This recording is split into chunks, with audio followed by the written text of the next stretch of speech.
प्यारे छात्र और छात्राओं, आप सभी लोग अच्छे तरीके से जानते हो कि आपके पास टाइम बहुत कम बचा हुआ है।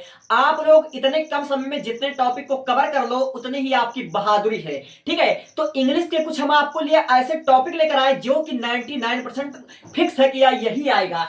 मेरे भाई आप लोग देख सकते हैं माई मदर एट 66 का यह सेंट्रल एरिया 2022 में 5 सेट में आया हुआ है, 2023 में आपका 6 सेट में आया हुआ है और 2024 में 7 के सातों सेटों में आया हुआ है और 2025 में 7 के सातों सेटों में आया हुआ है। इतना इंपॉर्टेंट है। तो मेरे भाई मैं आपको आज इस वीडियो में ऐसा पढ़ाने वाला हूं पूरे यूट्यूब पर चेक कर लेना। अगर ऐसा कोई पढ़ा देगा तो मेरे भाई मैं आपको पढ़ाना छोड़ दूंगा। और रही बात कि बहुत से बच्चे कमेंट करते हैं कि आप कहां से पढ़ा रहे हो, मेरे भाई ये तुम्हारे बुक से ही पढ़ाया गया है, तुम्हारे राजू प्रकाशन की बुक से और तुम्हारे बालाजी प्रकाशन की बुक से ही पढ़ाया गया है। ठीक है, तो आप लोग इसको ध्यान से देखिए, मैं आपको इसी वक्त रिवीजन करवा देता हूं, इसी वक्त। ठीक है, देखिए माई मदर एट 66 यानी कि मेरी माता जी 66 वर्ष की।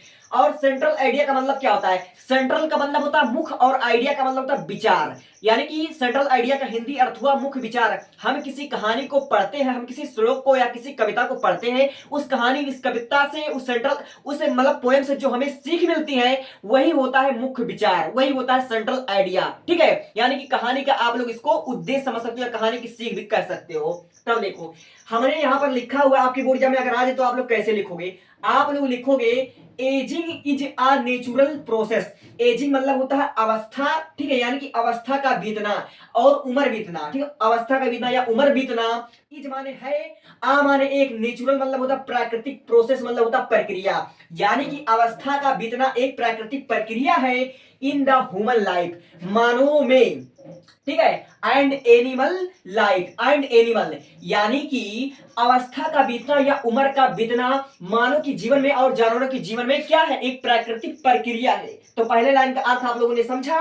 अब देखते हैं माई मदर एट 66 यानी कि मेरी माता जी 66 वर्ष की। इज मतलब है, बेस्ड मतलब होता आधारित, ऑन द माने इस पर, और फिर उसके बाद थी मतलब होता विषय। यानी कि मेरी माता जी 66 वर्ष की इस विषय पर आधारित है। ऑफ की, ठीक है, एडवांसिंग एज। ठीक है, एडवांसिंग एज यानी कि बढ़ती हुई उम्र या फिर हद से ज्यादा मतलब बूढ़े हो गई हैं। एडवांसिंग मतलब बढ़ती हुई उम्र। एंड मतलब और द फियर ऑफ लॉस यानी कि खोने का डर।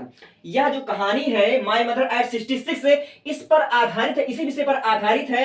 यानी कि बढ़ती हुई उम्र पर आधारित है, फियर ऑफ लॉस खोने का डर, अपनों को खोने के डर पर आधारित है। एंड ठीक है, प्रेसेशन मतलब होता है अलगाव। ठीक है, अलगाव के दर्द पर आधारित है। एसोसिएट मतलब होता है ऐसे ही विषयों पर।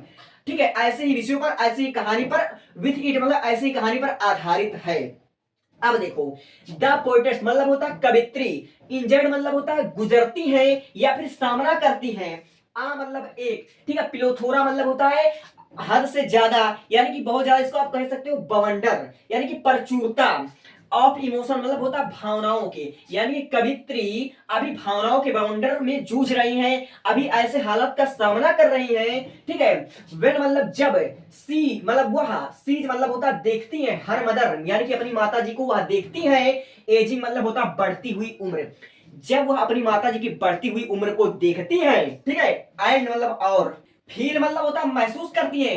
द पेन ऑफ सेपरेशन मतलब होता अलगाव, यानी कि कवित्री अभी भावनाओं के बवंडर से जूझ रही है जब वो अपनी माता जी के बढ़ती हुई उम्र को देखती है। एंड मतलब और, feel the pain of separation यानी कि और अलगाव के दर्द को महसूस करती है। एट द थॉट और सोचती है, ऑफ लूजिंग हर और उनको खोने के बारे में जब वह सोचती है तो वह अंदर अंदर मतलब कांप उठती है। सी आल्सो, सी मतलब वह, आल्सो मतलब हमेशा। ठीक है, यानी कि आल्सो मतलब होता हमेशा, विश मतलब होता इच्छा करना, फॉर मतलब के लिए, the beauty and youth of her mother यानी कि वह अपनी माता जी की सुंदरता के लिए कामना करती हैं कि जब मेरी माता जी, ठीक है, यूथ, जब मेरी माता थी, जब मेरी माता जी युवा थी तब उनका सुंदरता कैसा था। वह सोचती थी कि आज भी मेरी माता जी की सुंदरता वैसी ही होती तो कितना अच्छा होता।